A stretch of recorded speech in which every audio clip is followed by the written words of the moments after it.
Hey y'all, hey, welcome back to Kiki with Shishi. This is gonna be a Cancer Chronicles update. As you can tell, something's missing. I'll tell you about all of that here soon. For those of you that are part of the Kiki squad, thank you so much for coming back. I always appreciate your support. I love each and every one of you. Thanks for checking out this video. For those of you that are just passing by, feel free to hit that subscribe button. There's no cost to you. Shipping and handling is free, and we have a lot of fun on this channel. This channel we talk about Dollar Tree stuff, tablescapes, decorating, and I do give my cancer updates. Simply because my family is far away. That would be my sister in Korea now. But simply because my family is spread out all over the country, I figure it's easier for me to make these videos than to tell each one of them individually. And there are a lot of them. So anyways, the last Cancer Chronicles video I made, I did write notes. So I wanted to make sure that I didn't forget anything. But the last Cancer Chronicles video I made was labeled Living with Cancer, and I cannot believe it's been 5 months since I did that. I remember doing that one because I was drinking my coffee that somebody had bought for me in a parking lot, just enjoying the sunshine and being outside for a little bit. In that video, I talked about my current treatment, which was called Folfox. It was a 6-hour infusion, and then I would take the medication pack home for 2 days, and then on the 3rd day I would go and have the medication pack taken off. I would get shot the next day, and I would get shot the day after. So Thursday and Friday I would normally get shots, or Friday and Monday I would get shots. I also had a lot of time where I was getting fluids, which was about an hour and a half on Wednesday and Thursday and Friday, or whichever days I got my shot. So wow, so much has changed since then. So we figured out that about February the Folfox drug stopped working. And a little bit of back history. The type of cancer that I have is cholangiocarcinoma. Say that 3 times fast. But it is basically bile duct cancer. And it is a very, very rare cancer. It is the cancer that Walter Payton had when he eventually, unfortunately, passed. He was waiting for a liver transplant. I do not qualify to be on the liver transplant team because my cancer is stage 4, and stage 4 just means that it's moved other places besides the bile duct. So my main cancer tumor is in my liver, and then I do have a few lymph nodes that have cancer in them, and I have a bone tumor, which means that it has spread to my bones. So we figured out that the Folfox stopped working in about February. I took a little time off. The team took a little time off to try and figure out what we can do next to help. So what we did was we did the Opdivo, which was an autoimmune drug, and that drug I was on from March to July. That was a lot easier drug in terms of side effects, and it was quicker for the infusions because the infusions were only about 45 minutes. I was on that until about July. In July we figured out that the tumors were still growing, and so we stopped the Opdivo. Well, at that time also my current doctor, or my doctor then, told me that she didn't really have anything else in her arsenal to treat me with, and so she said that she was going to start looking for some trials that I could be a part of, and that my best bet was to join a trial and to see what could happen then. So in July, I decided several things. I decided I was going to take a road trip with my mom from Denver to Texas and see some family that I hadn't seen in a long time, see my grandpeeps, which they are 88 and 83, the other side of my grandpeeps. And when I got back, I would start looking through all the trial options. So there was trial options in California, Philadelphia, Texas, Chicago, New York City, and the closest one to me was Iowa. So I thought, well, I'm going to try the closest one to me and work backwards. So I called Iowa. They said the trial that I thought I would qualify for, I didn't qualify for, but they had some other options. They asked if I could come down. It's the University of Iowa. They asked if I could come down and meet with the oncologist there. So I said, what's the worst that can happen? I went down and met with the oncologist. This is what I call a super amazing blessing in disguise. I met the oncologist, and my very first words for him were, "Are you a gastro-oncologist or just an oncologist?" He said, "I am just an oncologist, but gastro-oncology is my specialty, and cholangiocarcinoma is my focus." Okay. And he said, "I apologize that you were told there's nothing else that can be done for you. I have 3 other types of treatments that I'd like to try on you prior to even talking about trials." I said, okay. And he said, well, the first one, he listed about 4 of them.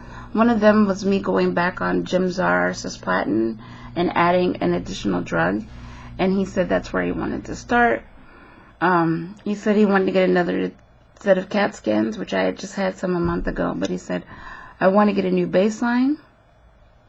So he got the new baseline.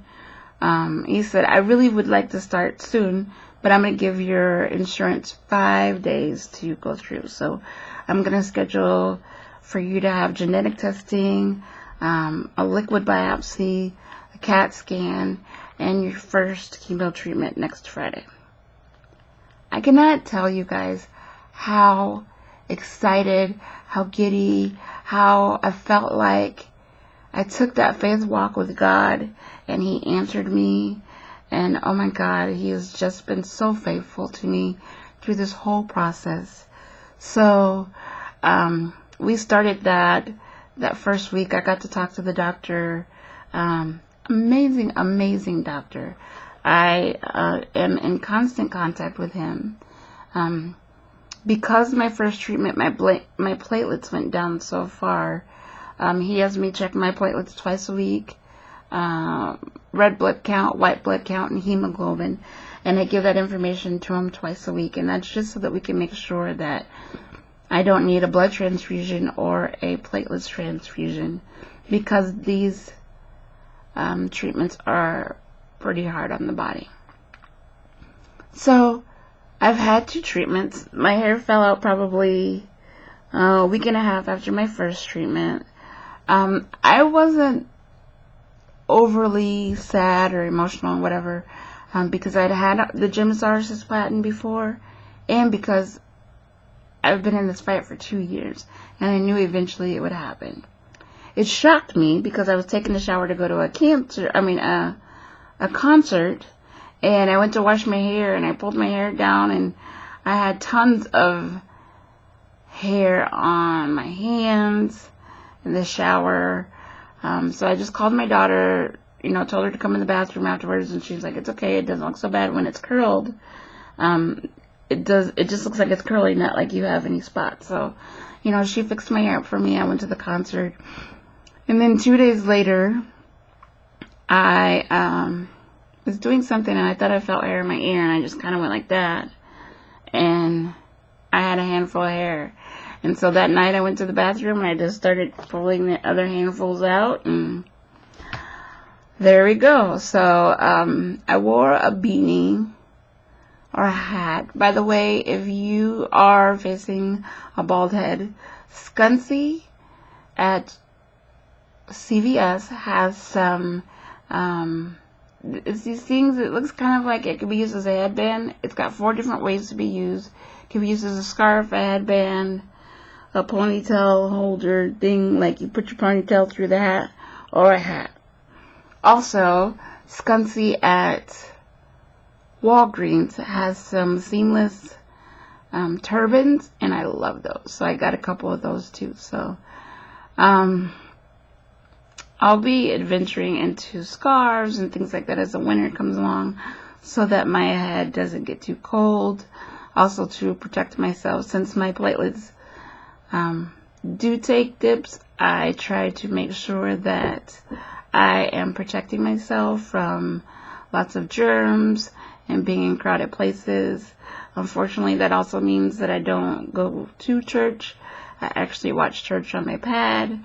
And that's kind of the way that I stay connected with that. But I realize that the fight is stronger now. I realize that I have to do some things differently if I want to be successful in getting through this next round. And right now, this body's going through so many different changes. I just want to try and protect it as much as possible. So, the other thing is, since I got this doctor actually came from the Mayo Clinic. And so, he's got tons of knowledge. He's definitely into trials and things like that. So, he's always watching for new drugs and new things to try. And so, his next, I hate to use the word experiment, but the next thing that he plans to try is, there is a drug that matches my specific genetic mutation. And genetic mutations are kind of like a lock. And there's only certain things that can unlock that lock. So there are drugs that target the specific genetic mutation of my cancer. And so right now we're waiting. The drug company and the insurance company. Hi, baby. It's my little heartbeat. Just came back from his swimming lessons. Hi. Hi. All right, go get ready for bed. Enchiladas. Go get ready. Oh, Dad can get them for you. You ate the last one. I did it. They're in the refrigerator. Where? Ask him. They're in the refrigerator. Oh. Okay. Sorry about that. But, there is a drug that targets my specific genetic mutation, and that specific drug right now is being used for leukemia patients. So, but it targets the specific lock that I have that's on this tumor. So we're hoping that by using that chemo pill, that it will target an opening for this tumor, sneak into this tumor, and start to kill it from the inside. So, the drug company and my insurance company are going back and forth. It has been approved, so we're waiting to get it delivered and see what happens next. So that is pretty much the update for this Cancer Chronicles. I'm very happy. I'm very hopeful. I think that, because this doctor is just, like, if you've ever met somebody that is a computer genius and how excited and geeked up they get on using computers, that's about how this doctor is with this particular cancer. And that makes me so super excited. I'm so grateful to the team that I have here in Omaha. I still work with them to get blood drawn, and if I need to get other things done. So if my platelets should fall below 20,000 and I'm in Omaha, they'll handle the plasma transfusion and things like that. They still handle my blood work. So I'm grateful to them. I'm grateful to them to get me through the first 2 years. This is definitely a joint effort between both teams and me. So I couldn't be more grateful to God for all the people that have played a part in this journey. I don't want to start naming them because I'm afraid that I'm going to forget somebody. But I don't believe that God has led me to this part to fail. And each and every one of them has had a role to play in me getting to this far. So I am extremely grateful. So, alright, y'all, doing all this talking has gotten me a little bit of a sore throat. I don't know if my sinuses and allergies are draining due to the change of weather, because it's been up, down, up, down, up, down, or what's going on. But I'm just going to take this opportunity to stop talking. That's pretty much the end of my update. So I am so happy right now, and just waiting on what God has in store for me next. If you're a praying person, please keep praying. If you are not a praying person, your well wishes and your love is just as good. So I will say thank you guys so much for joining me tonight, or this afternoon, or whenever you're watching this video. Let's say it this way. Thank you so much for stopping by and viewing this video. I wish you many blessings, and I am going to sign off and go get some tea. Alright, bye-bye.